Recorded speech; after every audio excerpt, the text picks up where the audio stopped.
뉴스는 전달로만 끝나지 않습니다. 뉴스를 본 시청자의 생각이 더해질 때 비로소 완성되는데요.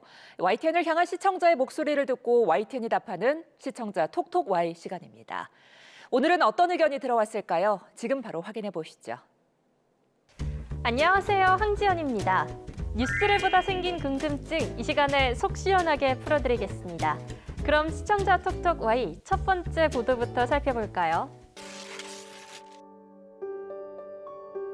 산불이 휩쓸고 지나간 마을엔 잿더미만 남았습니다. 집은 폐허가 됐고 농기계며 자동차도 한순간 모두 타버렸습니다. 그로부터 1년, 개성 있던 마을은 모두 똑같이 생긴 임시주택 단지로 바뀌었습니다. 이재민들은 여름에 찜통, 겨울엔 냉동실 같은 좁은 컨테이너에서 꼬박 한 해를 버텼습니다. 산불로 삶의 터전을 잃은 이재민이 1년이 지난 현재까지도 임시주택에서 생활하는 상황을 전했는데요. 정부나 지자체의 복구 진행 상황과 지원 방안에 대한 설명이 부족해 아쉬웠다는 시청자 의견이 있었습니다. 큰 산불로 마을 전체가 소실된 경우 집을 잃은 사람들은 마을이 재건될 때까지 임시주택에 머물게 됩니다. 말 그대로 임시주택인지라 오래 머물기에는 불편함이 따르는데요. 지난해 산불 피해로 1년이 넘는 시간을 임시주택에서 지낸 주민들의 고충은 이만저만이 아닐 겁니다. 주민의 삶의 터전을 앗아간 산불 이후 복구 상황은 어느 정도 진행 중인지 살펴볼까요? 지난해 3월 경북, 경남, 울산 지역에 발생한 산불로 피해를 본 시설 중 공공시설 복구는 총 1,031건 중 440건을 완료했고 나머지는 공사 중이거나 행정 절차를 이행하고 있는데요. 임시주택 설치와 위험목 제거 등 긴급한 작업은 대부분 마무리됐지만 산림보건과 마을 기반 조성과 같은 규모가 큰 공공인프라 복구는 공정계획에 따라 속도를 내고 있다고 합니다. 임시주택에 거주 중인 이재민들을 위한 지원도 이루어지고 있는데요.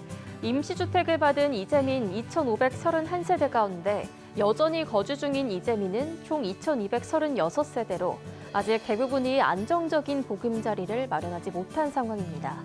이들을 위해서 맞춤형 주거 이전 대책이 추진되는데요. 토지 미소유, 신축 자금 부족 등의 사유로 주택 신축이 어려운 세대에 대해서는 공공임대주택 입주를 안내하거나 임시주택 거주 기간을 연장하는 등 개별 상황에 맞는 대안을 마련합니다. 이 외에도 설계, 감리비 지원, 측량 수수료 및 취득세 감면, 도시주택기금 저리용자 지원 등 다양한 방식의 지원을 이어갈 예정이라고 합니다. 거주지 문제뿐 아니라 주민의 산불 트라우마 극복을 위해 심리 상담을 진행하고 전문 치료가 필요한 주민은 의료기관과 연계해 심층 관리를 지원하는데요. 그리고 주택과 함께 농사를 짓던 토지도 함께 불에 타 생업에 지장이 생긴 경우도 있죠. 이런 경우 맞춤형 지원을 통해 산불로 인해 생육이 저하된 농산물, 임산물 피해를 보전한다고 합니다. 정부는 피해 주민들이 완전한 일상으로 돌아가는 날까지 책임 있는 지원을 이어갈 방침이라고 하는데요. 주민들에게 절실한 실질적인 지원이 하루빨리 이어지면 좋겠네요.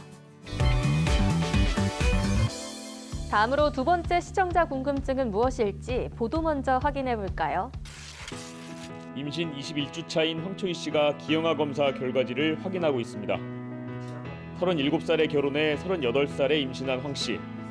요즘은 이런 일이 드물지 않습니다. 이 연령대에선 염색체 이상 발생 빈도가 높아 기형아 검사를 받는 게 중요한데 여러 검사를 합치면 많게는 130만 원이 넘게 듭니다. 이를 위해 오산시가 기형아 검사비 최대 30만 원 지원에 나섰습니다.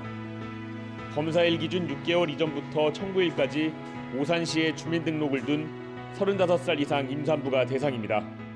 고령 임산부 증가와 이에 따른 기형아 검사비 지원 정책을 알린 보도였는데요.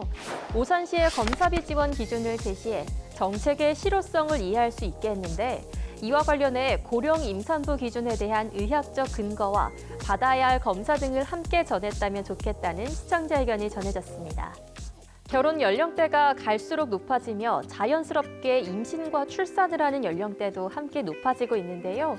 실제로 국가데이터처에 따르면 지난해 국내 고령 산모 비중은 37.3%로 전년보다 1.4%포인트 증가하며 역대 최대치를 기록했는데요.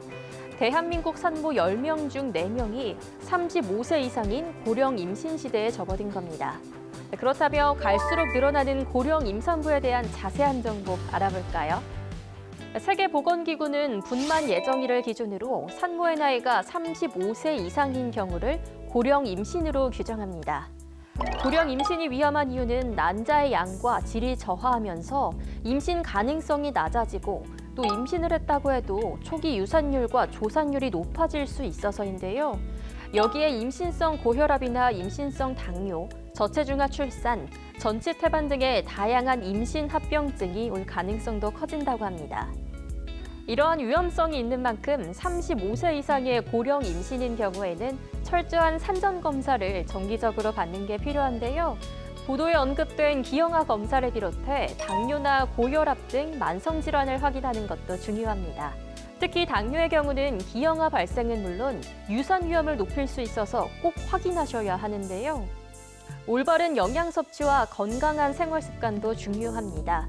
고령 임산부라고 해도 엽산, 철분 등의 영양제 섭취를 꾸준히 하면 임신 합병증 확률을 낮출 수 있다고 합니다. 또 매일 식후에 30분 정도 가볍게 산책을 하며 체력을 기르는 것도 도움이 된다고 하네요. 오늘의 마지막 주제에 대한 시청자 의견 이어서 확인해 볼까요?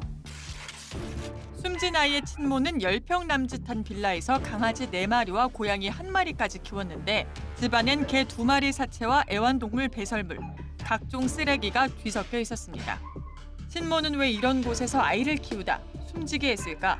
의문의 실마리를 찾기 위해 YTN 취재진은 이웃은 물론 친모의 친인척들을 수소문에 만났습니다. 공통된 증언은 A씨가 어릴 적부터 지적 능력이 부족했고 의사소통과 자기관리에 어려움을 겪었다는 내용이었습니다. 전문가들은 A씨가 지적장애인과 비장애인 사이에 있는 경계선 지능인일 가능성도 언급하며 정상적인 사회활동에 어려움이 있었을 것으로 추정했습니다. 20개월 딸을 쓰레기 가득한 집에 방치해 숨지게 한 친모 A씨에 대한 단독 보도였는데요. A씨가 경계선 지능인일 가능성이 높다는 전문가 분석 내용이 전해졌는데 실제로 경계선 지능인이 통계적으로 어느 정도인지와 이들을 위한 관련 정책은 없는지 함께 알렸다면 보도가 사회적 논의로 확장할 수 있었겠다는 시청자 의견이 있었습니다. 경계선 지적지능이란 일반적으로 지적장애에 속하는 지능지수인 IQ 70 이하에 해당하지는 않지만 평균보다 낮은 경계 구간인 IQ 71에서 84의 지적 능력을 의미하는데요. 지적장애와 평균 범주 경계에 있다고 해서 붙은 이름이라고 합니다. 이들은 일상생활에는 큰 어려움이 없지만 학습 속도가 느려 환경 적응에 또래보다 오래 걸리는데요. 그렇기 때문에 정해진 업무를 반복적으로 수행하는 일은 어느 정도 가능하지만 상황 변화에 맞춰 즉각 대응하는 데는 어려움을 겪는 경우가 많다고 합니다. 하지만 이러한 경계선 지능인에 관해 명확한 법적 기준과 정의는 부재하다고 합니다. 교육부 자료에 따르면 경계선 지능인 관련 일반 통계는 없는 상황으로 지능지수 정기 분포를 바탕으로 계산했을 때 국민 전체의 13.59%, 약 697만 명 정도가 경계선 지능인일 것으로 추정되는데요. 그렇다면 이들을 대상으로 한 지원 방안은 없는지 함께 알아볼까요? 경계선 지능인은 장애와 비장애 사이 경계에 있어 복지 사각지대에 놓이게 된다는 문제가 꾸준히 제기됐는데요. 이를 해소하기 위해 지난 2024년 7월 정부는 경계선 지능인에 대한 범정부 차원의 생애주기별 맞춤형 지원 대책을 마련했습니다. 영유아기, 학령기, 성인기로 나눠 시기에 맞는 지원을 한다고 하는데요. 영유아기에는 경계선 지능 아동 양육을 위한 부모교육 콘텐츠를 지원하고 수혜 가능한 아동 발달 지원 서비스 등의 안내를 강화합니다. 또한 가족센터, 육아종합지원센터 등 기관 중심의 경계선 지능인 가족을 대상으로 온오프라인 상담 서비스를 제공하는데요.